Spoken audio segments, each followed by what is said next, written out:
ಶ್ರೀ ಸರ್ವಜ್ಞ ವಾಹಿನಿಯ ವೀಕ್ಷಕರಿಗೆ ನಮಸ್ಕಾರಗಳು. ಕನ್ನಡ ಸಾಹಿತ್ಯ ಚರಿತ್ರೆಯಲ್ಲಿ ನಿತ್ಯ ನೂತನ ಸಜೀವವಾದ ಸಾಹಿತ್ಯಗಳಲ್ಲಿ ದಾಸ ಸಾಹಿತ್ಯವೂ ಒಂದು. ದಾಸ ಸಾಹಿತ್ಯ ಚರಿತ್ರೆಯಲ್ಲಿ ಪ್ರಸಿದ್ಧರಾದವರ ದಾಸರಲ್ಲಿ ಗೋಪಾಲದಾಸರು ಒಬ್ಬರು. ಗೋಪಾಲದಾಸರು ಭಕ್ತಿಯ ಉಪಾಸನಾ ಮಾರ್ಗದಲ್ಲಿ ನಡೆದು ತಮ್ಮನ್ನು ಭಗವಂತನಿಗೆ ಅರ್ಪಿಸಿಕೊಂಡ ಮಹಾನುಭಾವರು. ಜನವರಿ 11 ಗೋಪಾಲದಾಸರ ಆರಾಧನಾ ಪರ್ವಕಾಲವಿದ್ದು, ಈ ಸಂದರ್ಭದಲ್ಲಿ ನಿವೃತ್ತ ಪ್ರಾಚಾರ್ಯರು ದಾಸ ಸಾಹಿತ್ಯ ಚಿಂತಕರು ಆದ ಕಲಬುರ್ಗಿಯ ಡಾಕ್ಟರ್ ಶೈಲಜಾ ಕೊಪ್ಪರ್ ಅವರು ನಮ್ಮೊಂದಿಗಿದ್ದಾರೆ. ಗೋಪಾಲದಾಸರ ಸಾಹಿತ್ಯ ಕುರಿತು ಅವರ ವಿಚಾರಗಳನ್ನು ತಿಳಿಯೋಣ. ನಮಸ್ಕಾರ. ಯಾವುದೇ ಜನಾಂಗ ಕಾಲ ದೇಶಗಳಿಗೆ ಸೀಮಿತವಾಗಿರದೆ ಸರ್ವಕಾಲಕ್ಕೂ ಸರ್ವರಿಗೂ ಅನ್ವಯವಾಗುವಂತಹ ವಿಶಿಷ್ಟ ವಿಶ್ವ ಸಾಹಿತ್ಯ ದಾಸ ಸಾಹಿತ್ಯ. ಬಹುಶಃ ಈ ಸಾಹಿತ್ಯ ಒಳಗೊಳ್ಳದ ವಿಚಾರಗಳೇ ಇಲ್ಲ ಎಂದ್ರೆ ತಪ್ಪಾಗ್ಲಿಕ್ಕಿಲ್ಲ. ಇಂತಹ ದಾಸ ಸಾಹಿತ್ಯ ಪ್ರಚುರಪಡಿಸಿದ ದಾಸರಲ್ಲಿ ಗೋಪಾಲದಾಸರು ಒಬ್ಬರು. ದಾಸರ ಸಂಕ್ಷಿಪ್ತ ಪರಿಚಯ ಮತ್ತು ವಿಜಯದಾಸರ ಮೇಲಿನ ಗುರುಭಕ್ತಿಯ ಬಗ್ಗೆ ನಿಮ್ಮ ವಿಚಾರ. ಗೋಪಾಲದಾಸರ ಬಗ್ಗೆ, ದಾಸ ಸಾಹಿತ್ಯದ ಬಗ್ಗೆ ಮಾತನಾಡೋದು ಅಂದ್ರೆ ಅದು ನಮ್ಮನ್ನೇ ನಾವು ನಮ್ಮ ಆತ್ಮೋದ್ಧಾರಕ್ಕೆ ಅರ್ಪಿಸಿಕೊಳ್ಳುವಂತಹ ಒಂದು ಸಾಧನ ಅಂತ ನಾನು ಭಾವಿಸ್ತೇನೆ.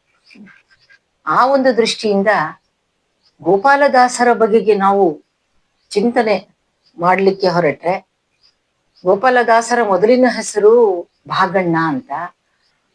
ಹಾಗಾಗಿ ಭಕ್ತಿಗೂ ಮತ್ತು ಗೋಪಾಲದಾಸರಿಗೂ ಎಂತಹ ಒಂದು ಅವಿನಾಭಾವ ಸಂಬಂಧ ಇದೆ ಅಂದ್ರೆ, ಭಕ್ತಿಯಲ್ಲಿ ಭಾಗಣ್ಣ ಅಂತಲೇ ಅವರನ್ನ ನಮ್ಮ ಜನರು ಇವತ್ತಿಗೂ ಆಸಕ್ತರು ಗುರುತಿಸ್ತಾರೆ. ಇಂತಹ ನಮ್ಮ ಗೋಪಾಲದಾಸರು ರಾಯಚೂರು ಜಿಲ್ಲೆಯ ದೇವದುರ್ಗ ತಾಲೂಕಿನ ಮೊಸರುಕಲ್ಲು ಅನ್ನುವ ಹಳ್ಳಿಯಲ್ಲಿ ಅವರು ಜನಿಸಿದರು. ಅವರ ತಂದೆ ಮುರಾರಿಯವರು ಮತ್ತು ತಾಯಿ ವೆಂಕಮ್ಮ. ಅವರದ್ದು ಒಂದು ಸಾಮಾನ್ಯ ರೈತ ಕುಟುಂಬ ಆಗಿತ್ತು. ಅಂತಹ ಒಂದು ಸ್ಥಿತಿಯಲ್ಲಿ ಈ ದಂಪತಿಗಳಿಗೆ 3 ಜನ ಮಕ್ಕಳು. ಒಂದು ಭಾಗಣ್ಣ ಮತ್ತು ದಾಸಪ್ಪ, ಸೀನಪ್ಪ ಮತ್ತು ರಂಗಪ್ಪ ಅನ್ನುವಂಥ ತಮ್ಮಂದ್ರು ಕೂಡ ಅವರಿಗೆ ಇದ್ರು. ಕೆಲವು ದಿನಗಳಲ್ಲಿ ತಂದೆ ಮುರಾರಿಯವರು ನಿಧನರಾದ್ರು. ಅನಂತರ ಈ ಕುಟುಂಬಕ್ಕೆ ಜೀವನ ನಿರ್ವಹಣೆಯೂ ಕೂಡ ಕಷ್ಟವಾಗುವಂತ ಒಂದು ಸ್ಥಿತಿ ಬಂತು. ನಮ್ಮ ಹೆಚ್ಚಿನ ದಾಸರ ಜೀವನ ಚರಿತ್ರೆಯನ್ನ ನೋಡಿದ್ರೆ ಬಡತನ ಅನ್ನೋದನ್ನ ಅವರು ಬಹಳ ಕಟುವಾದಂತಹ ಸ್ಥಿತಿಯಲ್ಲಿ ಅವರು ಅನುಭವಿಸಿರೋದನ್ನ ನಾವು ಕಾಣ್ತೀವಿ. ಹೀಗೆ ಆ ಮೊಸರುಕಲ್ಲು ಗ್ರಾಮದಿಂದ ಸಂಕಾಪುರಕ್ಕೆ ತಾಯಿ ವೆಂಕಮ್ಮ ಮಕ್ಕಳನ್ನ ಕರ್ಕೊಂಡು ಅವರು ಬಂದ್ರು. ಆ ಸಂಕಾಪುರದಲ್ಲಿ ಊರ ಹೊರಗೆ ಇದ್ದಂತಹ ಒಂದು ಪಾಳುಗುಡಿಯಲ್ಲಿ ನೆಲೆಸಿ ಅಲ್ಲಿ ಮನೆ ಮನೆಗೆ ಭಿಕ್ಷೆ ಬೇಡಿ ಆ ತಾಯಿ ಮಕ್ಕಳನ್ನ ಅವರು ಸಾಕಿದ್ರು. ಅಷ್ಟೇ ಅಲ್ಲ, ಅಲ್ಲಿಯ ಊರಿನ ಕುಲಕರ್ಣಿಯವರ ಮಗನ ಒಂದು ಉಪನಯನದಲ್ಲಿ ಹಿರಿಯ ಮಗನಾದಂತಹ ಭಾಗಣ್ಣನ ಒಂದು ಉಪನಯನವನ್ನ ಕೂಡ ಅವರನ್ನ ಕೇಳಿಕೊಂಡು ನೆರವೇರಿಸಿದ್ರು ಅನ್ನುವಂತಹ ವಿಚಾರಗಳು ನಮಗೆ ತಿಳಿದು ಬರ್ತವೆ.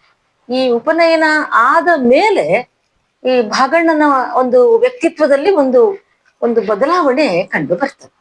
ಅವರಿಗೆ ಜ್ಯೋತಿಷ್ಶಾಸ್ತ್ರ ಒಲಿದು ಬಂದು ಬಿಡ್ತದೆ. ಹಾಗಾಗಿ ಅವರ ಆ ಜ್ಯೋತಿಷ್ಯವನ್ನ ಹೇಳುವಂತಹ ಒಂದು ಶಕ್ತಿ ಅದ್ಭುತವಾಗಿ ಕೆಲಸ ಮಾಡೋದಕ್ಕೆ ಶುರು ಮಾಡ್ತದೆ. ಎಲ್ಲೆಲ್ಲಿಂದಲೂ ಜನ ಬಂದು ಅವರನ್ನ ತಮ್ಮ ಭವಿಷ್ಯವನ್ನ ಅವರು ಕೇಳಿಕೊಂಡು ಹೋಗ್ತಿರ್ತಾರೆ.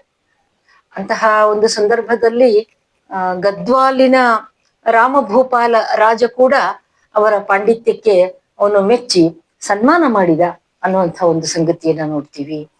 ಮತ್ತು ಆದವಾನಿಯ ದಿವಾನ್ ತಿಮ್ಮಣ್ಣನವರು ಕೂಡ ಅವರನ್ನ ಅಲ್ಲಿ ಸನ್ಮಾನಿಸಿದ್ರು, ಕೆಲವು ದಿನ ಆಶ್ರಯ ಕೊಟ್ರು ಅನ್ನುವಂಥ ಒಂದು ಸಂಗತಿಯನ್ನು ಕೂಡ ನಾವು ಅಲ್ಲಿ ಗಮನಿಸ್ತೇವೆ.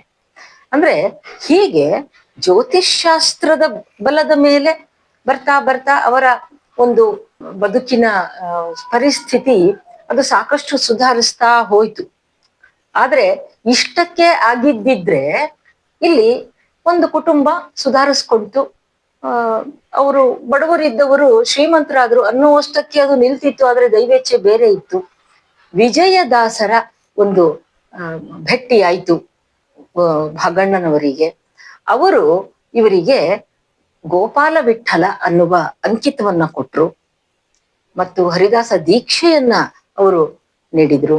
ಆ ಒಂದು ಪ್ರಸಂಗ ಅವರ ಬದುಕಿನಲ್ಲಿ ಒಂದು ದೊಡ್ಡ ಮಹತ್ವದ ತಿರುವಿನ ಪ್ರಸಂಗ ಆಯ್ತು ಅನ್ನೋದನ್ನ ನಾವು ಗಮನಿಸ್ತೇವೆ. ಅಲ್ಲಿಂದ ಮುಂದೆ ಈ ಗೋಪಾಲ ವಿಠಲ ಅನ್ನುವ ಅಂಕಿತ ಇಟ್ಕೊಂಡು ಗೋಪಾಲದಾಸರು ಅನೇಕ ಕೀರ್ತನೆಗಳನ್ನ ಅವರು ರಚಿಸಿದ್ರು. ಅವರ ಖ್ಯಾತಿ ಎಲ್ಲ ಕಡೆಗೆ ಹಬ್ಲಿಕ್ಕೆ ಶುರುವಾಯಿತು. ಎಲ್ಲಿಯವರೆಗೆ ಅವರ ಸಾಧನೆ ಮುಂದುವರಿತು ಅಂತಂದ್ರೆ, ಸ್ವತಃ ತಮ್ಮ 3 ಜನ ತಮ್ಮಂದ್ರಿಗೆ ಅವರು ದೀಕ್ಷೆಯನ್ನ ಕೊಟ್ರು. ಅವರಿಗೆ ಗುರು ಗೋಪಾಲ, ವರದ ಗೋಪಾಲ ಮತ್ತು ತಂದೆ ಗೋಪಾಲ ಅನ್ನುವಂತಹ ಅಂಕಿತಗಳನ್ನ ಕೂಡ ಅವರು ಕೊಟ್ರು. ಅವರು ಸಹ ಸಾಕಷ್ಟು ಕೀರ್ತನೆಗಳನ್ನ ರಚಿಸಿದ್ರು ತಮ್ಮಂದ್ರು ಅನ್ನುವಂಥ ಮಾತುಗಳನ್ನ ನಾವು ಗಮನಿಸ್ತೇವೆ. ನಮ್ಮ ಹರಿದಾಸರಲ್ಲಿ ದೀಕ್ಷೆಯನ್ನ ಪಡ್ಕೊಂಡ ನಂತರ ಒಂದು ಅವರ ದಿನಚರಿ ಅಂತ ಅನ್ನೋಣ, ಅಥವಾ ಅವರ ಮುಂದಿನ ಬದುಕಿನ ಒಂದು ಗುರಿ ಅಂದ್ರೆ ಅನೇಕ ಕ್ಷೇತ್ರಗಳನ್ನ ಅವರು ಸಂದರ್ಶಿಸಿ ಬರ್ತಾರೆ. ಹಾಗೆ ಗೋಪಾಲದಾಸರು ಕೂಡ ಉಡುಪಿ, ಪಂಡರಾಪುರ, ಕೊಲ್ಲಾಪುರ, ಶ್ರೀಮೂಷ್ಣ, ಅಹೋಬಲ ಮೊದಲಾದಂತಹ ಮಂತ್ರಾಲಯ ಮೊದಲಾದಂತಹ ಕ್ಷೇತ್ರಗಳನ್ನೆಲ್ಲ ಅವರು ಸಂಚರಿಸಿ ಬಂದ್ರು. ಹೀಗೆ ಭಾಗಣ್ಣ ಇದ್ದವರು ಗೋಪಾಲದಾಸರಾದ್ರು. ಇಂತಹ ಗೋಪಾಲದಾಸರಿಗೆ ವಿಜಯದಾಸರ ಒಂದು ಗುರುಭಕ್ತಿ ಏನಿದೆ ಅದು ಬಹಳ ಅವರನ್ನ ಹಿಡಿದಿಟ್ಟಿತ್ತು ಅನ್ನೋ ಅಂಶವನ್ನ ನಾವು ಗಮನಿಸ್ತೇವೆ. 2 ಪ್ರಸಂಗಗಳನ್ನ ನಾವು ಅಲ್ಲಿ ನೆನಪಿಸ್ಕೊಳ್ಬಹುದು. ಅವರ ಗುರುಭಕ್ತಿ ಎಂತಹದ್ದಿತ್ತು ಅಂದ್ರೆ, ವಿಜಯದಾಸರ ಆದೇಶದ ಮೇರೆಗೆ ಮುಂದೆ ಜಗನ್ನಾಥದಾಸರು ಅಂತ ಪ್ರಸಿದ್ಧಿಯನ್ನ ಪಡೆದ ಶ್ರೀನಿವಾಸಾಚಾರ್ಯರು ಅವರು ಯಾವುದೋ ಒಂದು ಪ್ರಸಂಗದಲ್ಲಿ ಅವರು ವಿಜಯದಾಸರನ್ನ ನೋಯಿಸಿದ್ರು. ಊಟಕ್ಕೆ ಕರೆದಾಗ, ಇಲ್ಲ ನನಗೆ ಹೊಟ್ಟೆ ನೋವಿದೆ, ನನಗೆ ಬರ್ಲಿಕ್ಕೆ ಆಗುದಿಲ್ಲ ಅಂತ ಅವರು ಹೇಳಿದ್ದೆ ಮುಂದೆ ಅದು ಅವರಿಗೆ ಹೊಟ್ಟೆ ನೋವು ಕಾಡ್ಲಿಕ್ಕೆ ಶುರುವಾಯ್ತು. ಶ್ರೀನಿವಾಸಾಚಾರ್ಯರು ಮಂತ್ರಾಲಯಕ್ಕೂ ಹೋಗಿ ರಾಯರ ಸೇವೆಯನ್ನ ಮಾಡ್ತಾರೆ. ಆದ್ರೆ ರಾಯರೇ ಅವರಿಗೆ ಸೂಚನೆಯನ್ನ ಕೊಡ್ತಾರೆ, ಇಲ್ಲ ಎಲ್ಲಿ ನೀನು ತಪ್ಪು ಮಾಡಿದ್ದೀಯೋ ಅಲ್ಲಿ ಹೋಗಿ ಇದರ ಪರಿಹಾರವನ್ನ ಪ್ರಯತ್ನ ಮಾಡು ಅಂತ. ಆಗ ಅವರು ನಮ್ಮ ವಿಜಯದಾಸರ ಸಮೀಪಕ್ಕೆ ಬರ್ತಾರೆ. ವಿಜಯದಾಸರು ಅವರನ್ನ ಗೋಪಾಲದಾಸರ ಹತ್ತಿರ ಕಳಿಸಿಕೊಡ್ತಾರೆ. ಗೋಪಾಲದಾಸರು ಧನ್ವಂತರಿ ದೇವನನ್ನ ಪ್ರಾರ್ಥನೆ ಮಾಡಿ, ನಮ್ಮೇನು ಉತ್ತರ ಕರ್ನಾಟಕದ ವಿಶಿಷ್ಟವಾದಂಥ ನಮ್ಮ ದಿನದ ಊಟ ಭಕ್ರಿ ಅಂತ ಏನ್ ಹೇಳ್ತೀವಿ, ಜೋಳದ ಭಕ್ರಿ, 2 ಜೋಳದ ರೊಟ್ಟಿಯಲ್ಲಿ ಧನ್ವಂತರಿ ದೇವನನ್ನ ಅವರು ಪ್ರಾರ್ಥಿಸಿ ಆ ಭಕ್ರಿಯನ್ನು ಅವರಿಗೆ ತಿನ್ನಲಿಕ್ಕೆ ಕೊಟ್ಟ ಮರುಕ್ಷಣದಿಂದ ಅವರ ಹೊಟ್ಟೆ ನೋವು ಕಡಿಮೆಯಾಯಿತು ಅನ್ನುವಂಥ ಒಂದು ಪ್ರಸಂಗ ಅಲ್ಲಿ ಬರ್ತದೆ. ಇದಲ್ಲದೆ ಜಗನ್ನಾಥದಾಸರಿಗೆ ಸಂಬಂಧಪಟ್ಟಂತೆ ಮತ್ತೊಂದು ವಿಷಯ ಬಹಳ ಮಹತ್ವದ್ದು. ಅದು ಗೋಪಾಲದಾಸರ ವ್ಯಕ್ತಿತ್ವವನ್ನೇ ಬಹಳ ಎತ್ತರಕ್ಕೆ ತಗೊಂಡು ಹೋಗ್ತಕ್ಕಂಥ ಒಂದು ವಿಷಯ. ಅದು ಏನು ಅಂದ್ರೆ, ಮನುಷ್ಯ ತನ್ನಲ್ಲಿ ಸಂಪತ್ತಿದ್ರೆ ದಾನ ಮಾಡ್ತಾನೆ, ವಿದ್ಯೆ ಇದ್ರೆ ದಾನ ಮಾಡ್ತಾನೆ, ಆದರೆ ಯಾರು ತಮ್ಮ ಆಯುಷ್ಯವನ್ನ ಮತ್ತೊಬ್ಬರಿಗೆ ದಾನ ಮಾಡುವುದಿಲ್ಲ. ಅದಕ್ಕಾಗಿ ಯಾರೂ ಮುಂದೆ ಬರೋದಿಲ್ಲ. ಆದ್ರೆ ಇಲ್ಲೊಂದು ಅದ್ಭುತವಾದ ಪ್ರಸಂಗ. ಜಗನ್ನಾಥದಾಸರ ಆಯುಷ್ಯ ಮುಗಿತಾ ಬಂತು. ಇದರ ಅರಿವು ವಿಜಯದಾಸರಿಗಾಯ್ತು. ಅವರು ಕೊಟ್ಟ ಆದೇಶದ ಪ್ರಕಾರ ಗೋಪಾಲದಾಸರು ತಮ್ಮ ಒಂದು ಆಯಸ್ಸಿನಿಂದ ಸುಮಾರು 40 ವರ್ಷಗಳನ್ನ ಅವರು ಜಗನ್ನಾಥದಾಸರಿಗೆ ದಾನ ಮಾಡಿದ್ರು ಅನ್ನುವಂಥ ಒಂದು ಅದ್ಭುತವಾದಂತಹ ಸಂಗತಿ ಅಲ್ಲಿ ಕಂಡು ಬರ್ತದೆ. ಇದು ಹೇಗೆ ಸಾಧ್ಯ ಅನ್ನುವಂತಹ ಪ್ರಶ್ನೆಗಳು ನಮ್ಮ ಮನಸ್ಸಿನಲ್ಲಿ ಬರಬಹುದು. ಆದ್ರೆ ಇದರ ಉಲ್ಲೇಖ ಮಾತ್ರ ಸಾಕಷ್ಟು ಕಡೆ ಅಲ್ಲಿ ಬರ್ತದೆ. ಹೀಗೆ ತಮ್ಮ ಆಯುಷ್ಯದ ಒಂದು ದಾನವನ್ನೇ ಮಾಡಿದಂತಹ ದಾಸರು ಗೋಪಾಲದಾಸರು. ಅಂಥವರ ಬದುಕು, ಅನೇಕ ಶಿಷ್ಯರು ಅವರನ್ನ ಸಮೀಪಿಸಿ ತಮ್ಮ ಜೀವನವನ್ನ ಅವರು ಆತ್ಮೋದ್ಧಾರ ಮಾಡಿಕೊಂಡ್ರು ಅನ್ನುವಂಥ ಸಂಗತಿಗಳು ಕೂಡ ತಿಳಿದು ಬರ್ತವೆ. ಅವರ ಶಿಷ್ಯರಲ್ಲೆಲ್ಲ ಬಹಳ ಪ್ರಮುಖರಾದವರು ಅಂದ್ರೆ ನಮ್ಮ ಹೆಳವನಕಟ್ಟೆ ಗಿರಿಯಮ್ಮ. ಆಕೆ ಗೋಪಾಲದಾಸರ ಪ್ರಮುಖ ಶಿಷ್ಯೆಯಾಗಿದ್ಲು. ಗಿರಿಯಮ್ಮನಿಗೆ ಅವರು ರಂಗೋಲಿಯಲ್ಲಿಯೇ ಕೃಷ್ಣನನ್ನ ಸಾಕ್ಷಾತ್ಕರಿಸಿ ಕೊಟ್ರು ಅನ್ನುವಂಥ ಮಾತು ತಿಳಿದು ಬರ್ತದೆ. ಅವರಲ್ಲದೆ ಇನ್ನೊಬ್ರು ಅಂದ್ರೆ ಐಜಿ ಸ್ವಾಮಿಗಳು ಅಂತ ಜನಪ್ರಿಯರಾಗಿರ್ತಕ್ಕಂತಹ ವ್ಯಾಸ ತತ್ವಜ್ಞರು, ವಾಸುದೇವ ವಿಠಲ ಅನ್ನೋ ಅಂಕಿತದಿಂದ ಅವರು ಸಾಕಷ್ಟು ಕೀರ್ತನೆಗಳನ್ನ ರಚಿಸಿದ್ದಾರೆ. ಹೀಗೆ ನಮ್ಮ ಗೋಪಾಲದಾಸರು ಬದುಕನ್ನ ಅವರು ಕಳೆದ್ರು. ಮುಂದೆ 1763 ಇಸವಿ ಉತ್ತನೂರಿನಲ್ಲಿ ಅವರು ಆ ದೈವಾಧೀನರಾದ್ರು ಅಂತ ತಿಳಿದು ಬರ್ತದೆ. ಗೋಪಾಲದಾಸರು ಸಾಹಿತ್ಯ ಅತ್ಯಂತ ಶ್ರೀಮಂತವಾದದ್ದು. ಅವರು ಸುಮಾರು 180 ಕೀರ್ತನೆಗಳನ್ನ ರಚಿಸಿದ್ದಾರೆ. ಅನೇಕ ಸುಳಾದಿಗಳಿವೆ ಮತ್ತು ಉಗಾಭೋಗಗಳನ್ನು ಕೂಡ ರಚಿಸಿದ್ದಾರೆ. ಈ ಸುಳಾದಿ ಮತ್ತು ಉಗಾಭೋಗಗಳಲ್ಲಿ ಅವರು ಮಧ್ವ ಮತದ ತಾತ್ವಿಕ ಚಿಂತನೆಗಳನ್ನ ಅಲ್ಲಿ ಅವರು ಪ್ರಕಟಪಡಿಸ್ತಾರೆ. ಹೀಗೆ ರಾಯಚೂರಿನ ನೆಲ ಏನಿದೆ ಇದು ಇಂತಹ ಅನೇಕ ದಾರ್ಶನಿಕ ವ್ಯಕ್ತಿಗಳು ಅಂತ ನಾವು ಅವರನ್ನ ಕರೀತೇವೆ. ಇಂತಹ ಅನೇಕ ದಾಸರಿಗೆ ಅದು ತವರು ನೆಲ ಆಗಿದೆ. ನಮ್ಮ ಗೋಪಾಲದಾಸರಿಗೆ ತಮ್ಮ ಗುರುಗಳ ಮೇಲೆ ಇದ್ದಂತಹ ಭಕ್ತಿ ಬಹಳ ವಿಶಿಷ್ಟವಾದದ್ದು. ನಾವು ನೋಡಿದ್ವಿ ಅವರು ಹೇಗೆ ತಮ್ಮ ಗುರುಗಳ ಆದೇಶದ ಪ್ರಕಾರ ಅವರು ಹೇಳಿದಂತೆ ಆಯುರ್ದಾನವನ್ನ ಕೂಡ ಮಾಡಿದ್ರು ಅನ್ನೋ ಸಂಗತಿಯನ್ನ ಗಮನಿಸಿದ್ವಿ. ಅದರ ಜೊತೆಗೆ ಸುಮಾರು 7 ಕೀರ್ತನೆಗಳನ್ನ ಗೋಪಾಲದಾಸರು ವಿಜಯದಾಸರ ಬಗ್ಗೆ ರಚಿಸಿದ್ದಾರೆ. ಆ 7 ಕೀರ್ತನೆಗಳಲ್ಲಿ ವಿಜಯದಾಸರ ಸಂಚಾರ, ಭಕ್ತರ ಬಗೆಗಿನ ಅವರ ವಾತ್ಸಲ್ಯ ಇತ್ಯಾದಿ ಅಂಶಗಳನ್ನ ಬಹಳ ಅದ್ಭುತವಾಗಿ ಆ ಕೀರ್ತನೆಗಳಲ್ಲಿ ಅವರು ನಮ್ಮ ಗಮನಕ್ಕೆ ತರ್ತಾರೆ. ಅದರಿಂದ ಒಂದು ಉದಾಹರಣೆಯನ್ನು ನಾವು ನೋಡ್ಬೋದು. ವಿಜಯದಾಸರ ಬಗೆಗೆ ಗೋಪಾಲದಾಸರು ಹೇಳಿದಂತಹ ಮಾತುಗಳು. ವಿ ಎಂದು ಜಪಿಸಲು ವಿರಕುತಿ ದೊರಕುವುದು, ಜ ಎನ್ನೆ ಜನನ ಮರಣ ನಾಶವು, ಯ ಎನ್ನೆ ಎಲ್ಲದಕ್ಕಿಂತ ಭಕುತಿ ಅಧಿಕ ಇತ್ತು, ರಾ ಎನ್ನೆ ರಾಯರನ ತೋರುವುದು ಅನ್ನುವಂಥ ಮಾತನ್ನ ಅಲ್ಲಿ ಗೋಪಾಲದಾಸರು ವ್ಯಕ್ತಪಡಿಸ್ತಾರೆ. ಅಷ್ಟೇ ಅಲ್ಲ, ಎನ್ನಿಂದ ಆಗೋ ಸಾಧನವೆಲ್ಲ ನಿನ್ನದೋ ವಿಜಯರಾಯ, ಎನ್ನ ಪೊಂದಿದರೆಲ್ಲ ನಿನ್ನ ದಾಸರೋ ಗುರು ವಿಜಯರಾಯ ಎಂದು ತಮ್ಮ ಒಂದು ಭಕ್ತಿಯನ್ನ, ಗುರು ಭಕ್ತಿಯನ್ನ ಅಲ್ಲಿ ಅವರು ವ್ಯಕ್ತಪಡಿಸ್ತಾರೆ. ಹೀಗಾಗಿ ಈ ಗೋಪಾಲದಾಸರು, ವಿಜಯದಾಸರು, ಈ ಒಂದು ಪರಂಪರೆ ಏನಿದೆ, ಗುರು ಶಿಷ್ಯ ಪರಂಪರೆ, ಇವರನ್ನ ನಾವು ದಾಸ ಸಾಹಿತ್ಯದ 2ನೇ ಘಟ್ಟದಲ್ಲಿ ಗುರುತಿಸ್ತೇವೆ. 1ನೇ ಘಟ್ಟದಲ್ಲಿ ಶ್ರೀಪಾದರಾಯರು, ವ್ಯಾಸರಾಯರು, ವಾದಿರಾಜರು ಮತ್ತು ಪುರಂದರದಾಸರು, ಕನಕದಾಸರು ಇವರನ್ನ ಅಲ್ಲಿ ಪ್ರಮುಖವಾಗಿ ನೋಡಿದ್ರೆ, ಈ ನಂತರ ನಮ್ಮ ಮಂತ್ರಾಲಯದ ರಾಯರ ಒಂದು ನೇತೃತ್ವದಲ್ಲಿ ವಿಜಯದಾಸರು, ಗೋಪಾಲದಾಸರು ಮತ್ತು ಜಗನ್ನಾಥದಾಸರು ಇವರು ದಾಸ ಸಾಹಿತ್ಯದ 2ನೇ ಘಟ್ಟವನ್ನ ಅವರು ಆರಂಭಿಸಿದ್ರು. ಅದು ನಮ್ಮೆಲ್ಲರ ಪುಣ್ಯ ಅಂತ ನಾನು ಭಾವಿಸ್ತೇನೆ. ದಾಸ ಸಾಹಿತ್ಯದಲ್ಲಿ ಸಾಮಾಜಿಕ ಮೌಲ್ಯಗಳ ಬಗ್ಗೆ ನಿಮ್ಮ ವಿಚಾರ? ಗೋಪಾಲದಾಸರ ಸಾಹಿತ್ಯದಲ್ಲಿ ದಾಸ ಸಾಹಿತ್ಯದಲ್ಲಿ ಸಾಮಾಜಿಕತೆ ಅಂತ ಬಂದಾಗ್ಲೇನೆ ಒಂದು ಬಗ್ಗೆ ಜನರಿಗೆ ಒಂದು ಕುತೂಹಲ ಬರುತ್ತೆ. ಇವರೆಲ್ಲ ಬರೀ ಭಗವಂತನ ಬಗ್ಗೆ ಹೇಳಿದವರು, ಈ ಸಾಮಾಜಿಕ ಸುಧಾರಣೆ ಅನ್ನುವಂಥ ವಿಚಾರ ಬರುತ್ತಾ ಇಲ್ಲಿ ಅನ್ನೋದು. ಇಲ್ಲಿ ನಾವು ಏನನ್ನ ಗಮನಿಸಬೇಕು ಮುಖ್ಯವಾಗಿ ಅಂದ್ರೆ, ದಾಸರು ಕೀರ್ತನೆ, ಸುಳಾದಿ, ಉಗಾಭೋಗ ಈ ಎಲ್ಲ ರೂಪಗಳಲ್ಲಿ ಸಾಹಿತ್ಯಾಭಿವ್ಯಕ್ತಿ ಮಾಡಿದ್ದೇ ಅವರ ಸಾಮಾಜಿಕ ಕಾಳಜಿಗೆ ಒಂದು ದೊಡ್ಡ ನಿದರ್ಶನ ಅಂತ ನಾನು ಭಾವಿಸ್ತೇನೆ. ಯಾಕಂದ್ರೆ ಅವರು ಬರೀ ಭಗವಂತನನ್ನ ಆರಾಧಿಸುತ್ತಾ ತಮ್ಮ ಮೋಕ್ಷದ ಕಡೆಗೆ ಹೊರಡುವವರಾಗಿದ್ದಿದ್ರೆ, ಅವರು ಸ್ವಾರ್ಥಿಗಳಾಗಿದ್ದಿದ್ರೆ ಅವರು ಹಾಗೆಯೇ ಹೊರಟು ಬಿಡಬಹುದಿತ್ತು. ಆದ್ರೆ ಇಲ್ಲಿ ಹಾಗಾಗಲಿಲ್ಲ. ಇಡೀ ಸಮಾಜವನ್ನ ತಮ್ಮ ಜೊತೆಗೆ ಕರ್ಕೊಂಡು ಹೋಗಬೇಕು ಆತ್ಮೋದ್ಧಾರದ ಪಥದ ಕಡೆಗೆ ಅಂತ ಪ್ರಯತ್ನಿಸಿದವರು ದಾಸರು.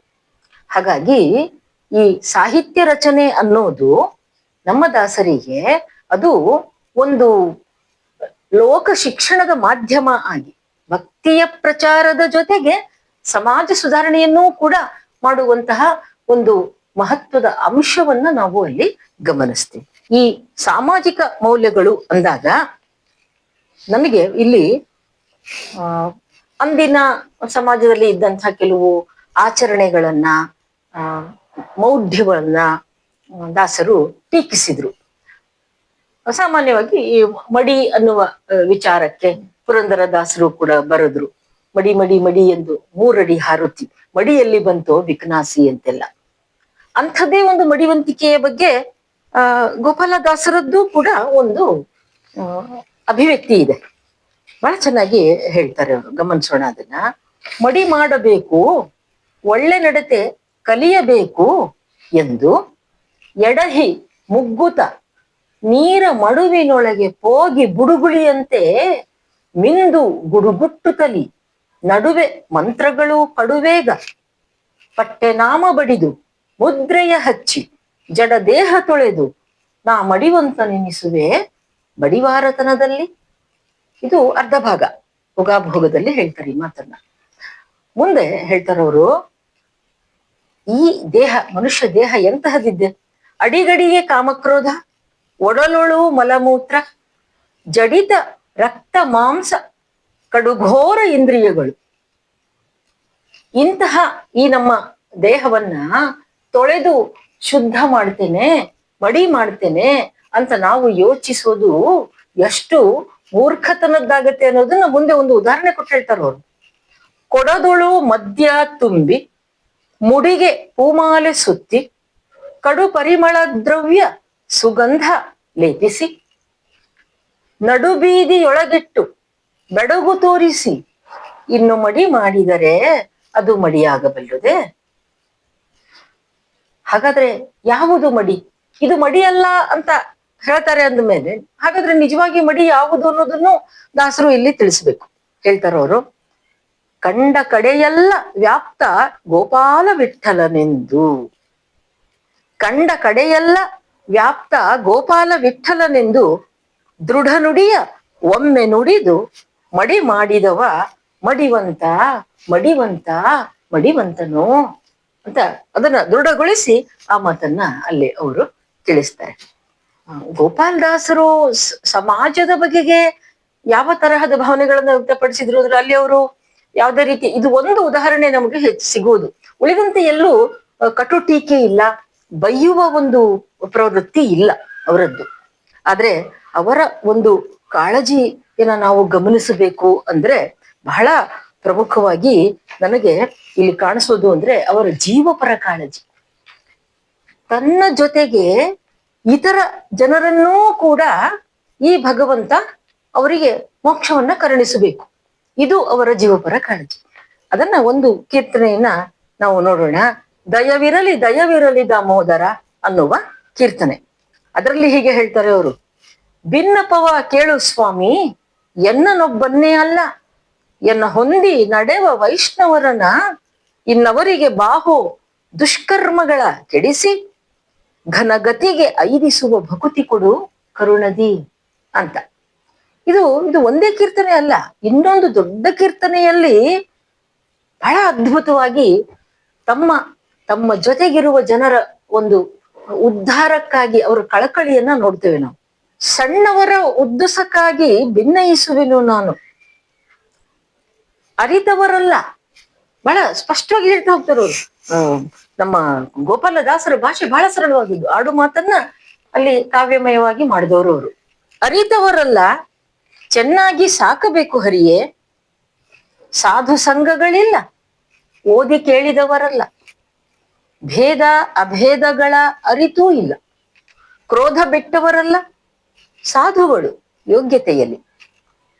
ಹಾದಿ ಏನು ಈ ಜೀವರುಗಳಿಗೆ ಹೇ ಸ್ವಾಮಿ. ನೋಡಿ ಅವರ ಆ ಆತಂಕ ಎಷ್ಟು ಚೆನ್ನಾಗಿ ವ್ಯಕ್ತ ಆಗ್ತಾ ಇದೆ ಇಲ್ಲಿ.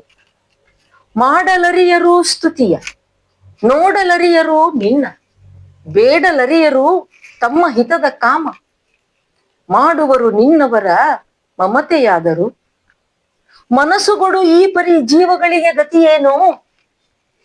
ಹೀಗೆ ಭಗವಂತನನ್ನ ಅವರು ಆರ್ತವಾದ ಪ್ರಾರ್ಥನೆಯನ್ನ ಮಾಡ್ತಾ ಮಾಡ್ತಾ ಭಗವಂತ ಹೀಗೆ ಅನ್ನಬಹುದು ತನಗೆ ಅಂತಲೂ ಕೂಡ ಅವರು ಊಹಿಸ್ತಾರೆ. ಏನಂತ ಅಂದ್ರೆ ಭಗವಂತ ಹೀಗೆ ಹೇಳ್ಬಹುದು, ಆ ಮುಂದಿನ ನುಡಿಯಲ್ಲಿ ಆ ಮಾತು ಬರುತ್ತೆ. ಅವರವರ ಸಾಧನವು ಯಾತಕ್ಕೆ ಅವರ ಗೊಡವೆ ನಿನಗೆ ಎಂಬ್ಯಾ ಎಂಬೆಯಾ ಅನ್ನುವಂಥ ರೀತಿಯ ಈ ಅವರ ಭಾಷೆಯೇ ಬಹಳ ಅದ್ಭುತವಾದದ್ದು ಗೋಪಾಲದಾಸರದ್ದು. ಅವರವರ ಸಾಧನವು ಯಾತಕ್ಕೆ ಅವರ ಗೊಡವೆ ನಿನಗೆ ಎಂಬ್ಯಾ, ಪರಸ್ಪರ ಜೀವರಿಗೆ ಪ್ರಾರ್ಥನೆಯು ಎಂಬುವುದು ಮಾತು ಪುಸಿಯಲ್ಲ ಅಂತ ಹೇಳ್ತಾ ಮುಂದಿನ 2 ಸಾಲುಗಳು ಗೋಪಾಲದಾಸರ ಬಗೆಗಿನ ನಮ್ಮ ಒಂದು ಭಾವನೆಯನ್ನೇ ತೀರ ಉನ್ನತಿಗೆ ಅವು ತಗೊಂಡು ಹೋಗ್ತವೆ. ನಿನ್ನವರು ಆಗಿ ಪಾಡನು ಬಡುತ ಇಪ್ಪವರ ಕಣ್ಣಲ್ಲಿ ಕಂಡು ನಾ ಬಿಡುವನಲ್ಲ. ದೇವರಿಗೆ ಒಂದು ರೀತಿಯ ಸವಾಲಿನ ಒಂದು ಧಾಟಿ ಇಲ್ಲಿ ನೋಡ್ತೇವೆ ನಾವು. ನಿನ್ನವರು ಆಗಿ ಪಾಡನು ಬಡುತ ಇಪ್ಪವರ ಕಣ್ಣಲ್ಲಿ ಕಂಡು ನಾ ಬಿಡುವನಲ್ಲ. ಮನ್ನಿಸು ನಿನ್ನ ಚಿತ್ತ ಮನ್ನಿಸದಲ್ಲೇ ಹೋಗು, ಎನ್ನ ಸ್ವಭಾವವಿದೆ ಗೋಪಾಲ ವಿಠಲ ಅನ್ನುವಂಥ ಈ ಮಾತು ಏನಿದೆ, ಇದು ಉಳಿದ 100 ಉದಾಹರಣೆಗಳನ್ನ ಕೊಡಬಹುದು ಅವರ ಸಾಮಾಜಿಕ ಪ್ರಜ್ಞೆಗೆ, ಆದರೆ ಅದೆಲ್ಲಕ್ಕಿಂತ ಇದು ಬಹಳ ಮಹತ್ವದ್ದು ಅಂತ ನನಗೆ ಅನ್ನಿಸ್ತದೆ. ಈ ಜೀವಪರ ಕಾಳಜಿಯೇ ನಮ್ಮ ದಾಸರನ್ನ ಇವತ್ತಿಗೂ ಅದು ಪ್ರಸ್ತುತವಾಗಿ ಇಟ್ಟಿದೆ ಅಂತ ನನಗನ್ಸುತ್ತೆ. ದಾಸರ ಸಾಹಿತ್ಯದಲ್ಲಿ ವಿಜ್ಞಾನನೂ ಒಂದು ಭಾಗ. ದಾಸರ ಸಾಹಿತ್ಯದಲ್ಲಿ ವಿಜ್ಞಾನದ ಬಗ್ಗೆ ಏನು?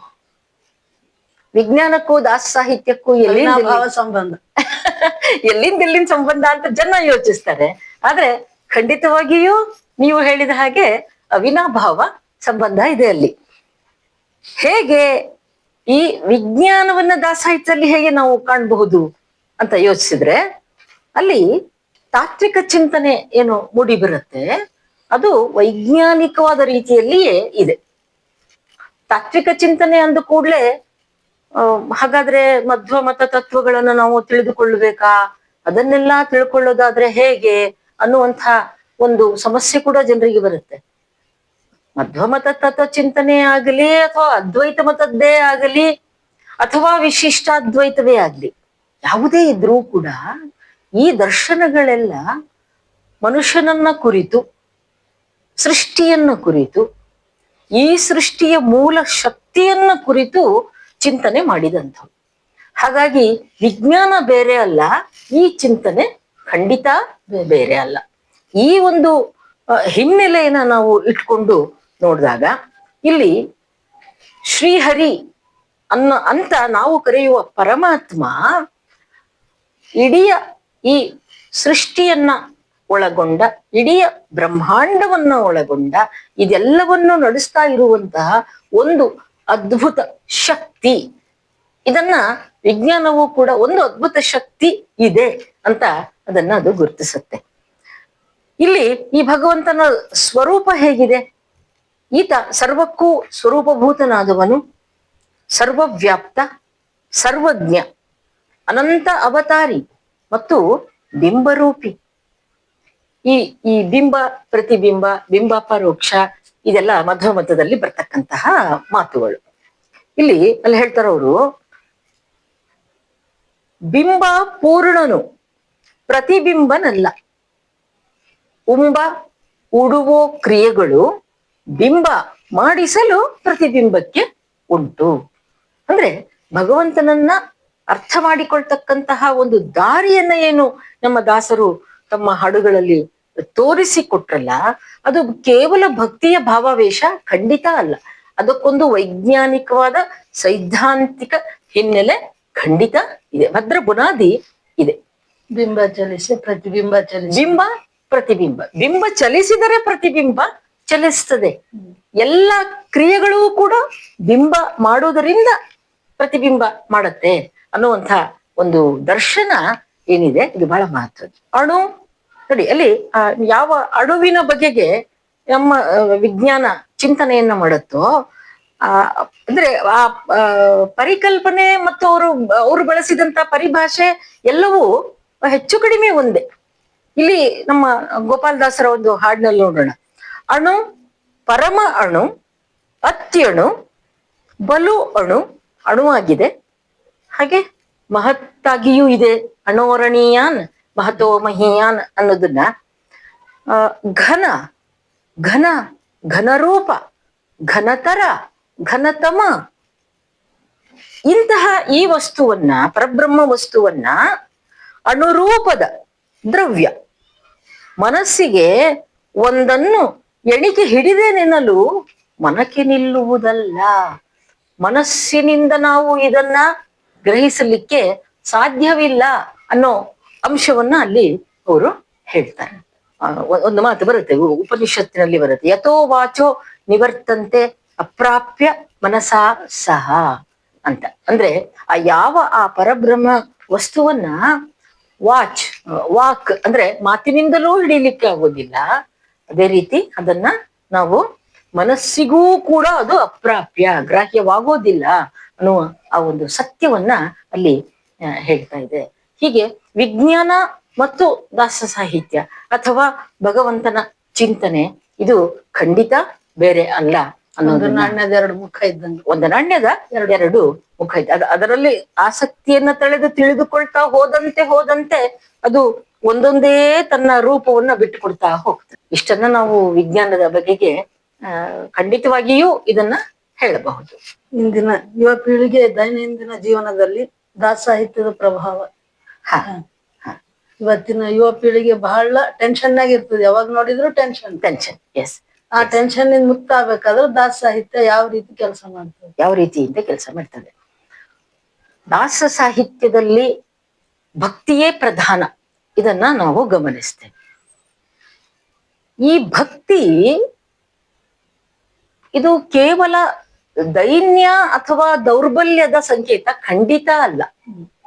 ಇದು ಈ ನಮ್ಮ ಬದುಕನ್ನ ಆಳುವ ಶಕ್ತಿಯೊಡನೆ ನಮ್ಮನ್ನ ನಾವು ಒಂದು ಏನ್ ಹೇಳ್ತೀರ, ಕನೆಕ್ಷನ್ ಮಾಡ್ಕೊಳ್ಳೋದು ಅಂತ, ಕನೆಕ್ಟ್ ಮಾಡ್ಕೊಳ್ಳುವ ಒಂದು ಕ್ರಿಯೆ ಇದು. ಇದು ತಪ್ಪಿ ಹೋಗಿದೆ ನಮ್ಮ ಇಂದಿನ ಯುವ ಪೀಳಿಗೆಗೆ, ಈ ಗುಟ್ಟು ಅಲ್ಲಿ ತಪ್ಪಿ ಹೋಗಿದೆ. ಹಾಗಾಗಿ ಶ್ರೀಮಂತಿಕೆಯ ಹಿಂದೆ ನಮ್ಮ ಯುವ ಜನತೆ ಓಡ್ತಾ ಇದ್ದಾರೆ. ಈ ಓಟದಲ್ಲಿ ಅವರಿಗೆ ತಮ್ಮ ಮನೋಧರ್ಮವನ್ನು ತಿದ್ದಿಕೊಳ್ಳೋದಕ್ಕೂ ಪುರುಸೊತ್ತಿಲ್ಲ. ಹಾಗಾಗಿ ಪ್ರತಿದಿನವೂ ತಾವು ಇಟ್ಟುಕೊಂಡ ಗುರಿಯ ಕಡೆಗೆ ಸಾಗಿದರೆ ಸಂತೋಷ, ಸಾಗದೇ ಇದ್ರೆ ಅದರಿಂದ ವಿಪರೀತ ಆತಂಕ, ಇವುಗಳಲ್ಲಿ ಅವರು ಮುಳುಗಿದ್ದಾರೆ. ಆದ್ರೆ ನಾವು ದಾಸ ಸಾಹಿತ್ಯದಲ್ಲಿ ನೋಡ್ತೇವೆ, ಯಾರು ಶ್ರೀಮಂತ ಮನೆತನದಿಂದ ಬಂದ ದಾಸರು ಬಹಳ ಬೆರಳೆಣಿಕೆ. ಅಲ್ಲಿ ಬಡತನ ಇದ್ದರೂ ಕೂಡ ನಾವೀಗಾಗ್ಲೇ ನೋಡಿದ ಹಾಗೆ ಗೋಪಾಲದಾಸರೇ ಅವರು ಬಡತನವನ್ನ ಅಷ್ಟು ಅನುಭವಿಸಿ ಕಷ್ಟಪಟ್ಟವರು. ಆದರೂ ಶ್ರೀಮಂತಿಕೆಯನ್ನ ಅವರು ಅಪೇಕ್ಷಿಸ್ಲಿಲ್ಲ. ಅದನ್ನ ಬಿಟ್ಟುಕೊಟ್ಟು ಭಗವಂತನನ್ನ ಅರಿಯುವುದರ ಕಡೆಗೆ ಅವರು ಹೊರಟರು. ಹಾಗಾಗಿ ಈ ಭಕ್ತಿ ಅನ್ನೋದು ಅದೊಂದು ವ್ಯಕ್ತಿತ್ವ ವಿಕಸನದ ಒಂದು ದೊಡ್ಡ ತತ್ವ. ಅದು ಮನಃಶಾಸ್ತ್ರೀಯವಾದಂತಹ ಒಂದು ಮಾತುಗಳು ನಮಗೆ ದಾಸ ಸಾಹಿತ್ಯದಲ್ಲಿ ಕಂಡು ಬರ್ತೇವೆ. ಮನಸ್ಸಿಗೆ ನಾವು ಏನನ್ನ ಹೇಳುತ್ತೇವೋ ಮನಸ್ಸು ಅದರಂತೆ ವರ್ತಿಸ್ತದೆ.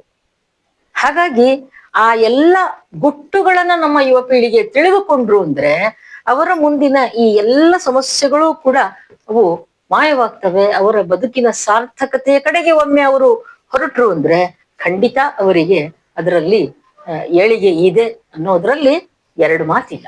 ಇಲ್ಲಿ ಹಿರಿಯರ ಕರ್ತವ್ಯದ ಬಗ್ಗೆ, ಮಕ್ಕಳನ್ನ ತಿದ್ದಲಿಕ್ಕೆ ಹಿರಿಯರ ಕರ್ತವ್ಯ. ಹಿರಿಯರ ಕರ್ತವ್ಯ ಅಂದ್ರೆ ಮಕ್ಕಳನ್ನ ಮೊಟ್ಟ ಮೊದಲನೇದಾಗಿ ನಾವು ಪಡೆದ ಮಕ್ಕಳು ಮುಂದೆ ವೃದ್ಧಾಪ್ಯದಲ್ಲಿ ಅವರು ನಮ್ಮನ್ನ ನೋಡ್ಕೊಳ್ಳಿ ಅನ್ನುವ ಒಂದು ವ್ಯಾವಹಾರಿಕ ಚಿಂತನೆಯನ್ನ ಮೊದಲು ಕೈ ಬಿಡಬೇಕು. ನಾವು ಮಕ್ಕಳನ್ನ ಪಡ್ಕೊಂಡದ್ದು ನಮ್ಮಲ್ಲಿ ಇರೋಂತಹ ಒಂದು ಏನು ಪೇರೆಂಟಲ್ ಇನ್ಸ್ಟಿಂಕ್ಟ್ ಅಂತ ಏನ್ ಹೇಳ್ತೀವಿ, ಪೋಷಕತ್ವದ ಒಂದು ಮೂಲ ಸ್ವಭಾವ, ಅದರನ್ನ ಸಂತೋಷ ಪಡಿಸೋದಕ್ಕೋಸ್ಕರ ನಾವು ಮಕ್ಕಳನ್ನ ಪಡ್ಕೊಂಡಿರೋದು. ಮುಂದೆ ಅವರು ಬೆಳೆದು ದೊಡ್ಡವರಾಗಿ ನಮ್ಮನ್ನ ಮುಪ್ಪಲ್ಲಿ ನೋಡ್ಕೊಳ್ಳಿ ಅನ್ನುವ ವ್ಯಾಪಾರ ಅಲ್ಲಿ ಖಂಡಿತ ಇಲ್ಲ. ಇದು ಮೊದಲನೇದು. ಎರಡನೇದು, ನಾವು ಏನು ಜ್ಞಾನವನ್ನ ಪಡ್ಕೊಳ್ತೇವೋ ಅದನ್ನ ಮಕ್ಕಳ ಜೊತೆಗೆ ಕುಳಿತು ಅವರಿಗಿಷ್ಟು ಸಮಯವನ್ನ ಕೊಟ್ಟು ಅವರಿಗೆ ಅದನ್ನು ತಿಳಿಯಪಡಿಸುವ ಪ್ರಯತ್ನವನ್ನ ನಾವು ಮಾಡ್ತಾ ಹೋಗ್ಬೇಕು. ಯಾವುದು ನೊಬಿಲಿಟಿ, ಯಾವುದು ಔದಾರ್ಯ, ಯಾವುದು ಉದಾತ್ತವಾದದ್ದು ಅದನ್ನ ಸ್ವಲ್ಪ ಮಟ್ಟಿಗಾದರೂ ತಿಳಿಸುವ ಪ್ರಯತ್ನವನ್ನ ನಾವು ಮಾಡ್ಬೇಕು. ಅಂದಾಗ ಅಂದ್ರೆ ಹಿಂಗ ನಾವು ಮಾಡ್ಬೇಕು ಅಂದ್ರೆ ಮೊದಲು ನಾವು ಅದನ್ನೆಲ್ಲ ಮೈಗೂಡಿಸ್ಕೊಳ್ಬೇಕು. ಹಿರಿಯರಾದವರು ಮಕ್ಕಳಿಗೆ ನಾವೇನ್ ಮಾಡ್ತಾ ಇದ್ದೀವಿ, ಇತ್ತೀಚಿನ ಪೋಷಕರು ಹೆಚ್ಚು ಅಂಕ ಅವರು ಗಳಿಸಬೇಕು, ದೊಡ್ಡ ದೊಡ್ಡ ಉದ್ಯೋಗದಲ್ಲಿ ಸಂಬಳ ತಗೊಳ್ಬೇಕು, ಅವರು ಹೆಚ್ಚು ಹೆಚ್ಚು ಸಂಬಳ ತಗೊಳ್ಬೇಕು, ಇದೇ ಜೀವನದ ಉದ್ದೇಶ ಅಂತ ನಾವು ಅವರಿಗೆ ಒತ್ತಾಯ ಮಾಡ್ತಾ ಇದ್ದೇವೆ. ಅದನ್ನ ತಪ್ಪಿಸ್ಕೊಳ್ಬೇಕು ನಾವು. ಅದರಿಂದ ನಮ್ಮನ್ನ ನಾವು ತಪ್ಪಿಸ್ಕೊಂಡು ಮಕ್ಕಳನ್ನೂ ಅದರಿಂದ ಪಾರು ಮಾಡಿ ವ್ಯಕ್ತಿತ್ವವನ್ನ ಹೇಗೆ ಪರಿಪೂರ್ಣ ಮಾಡ್ಕೊಳ್ಬೇಕು ಅನ್ನೋದ್ರ ಕಡೆಗೆ ಅವರ ಗಮನವನ್ನ ಸೆಳೆಯೋದು ನಮ್ಮ ಹಿರಿಯರ ಕರ್ತವ್ಯ. ಇದುವರೆಗೆ ಗೋಪಾಲದಾಸರ ಸಾಹಿತ್ಯ ಕುರಿತು ಬಹು ಸುಂದರವಾಗಿ ಮನಮುಟ್ಟುವಂತೆ ತಿಳಿಸಿದ್ದೀರಿ. ನಿಮ್ಮ ದಾಸ ಸಾಹಿತ್ಯ ಸೇವೆ ಹೀಗೆ ಮುಂದುವರಿಯಲಿ ಎಂದು ನಾನು ಆಶಿಸುತ್ತಾ ಶ್ರೀ ಸರ್ವಜ್ಞ ವಾಹಿನಿಯ ಅನಂತ ಧನ್ಯವಾದಗಳು. ನಮಸ್ಕಾರ.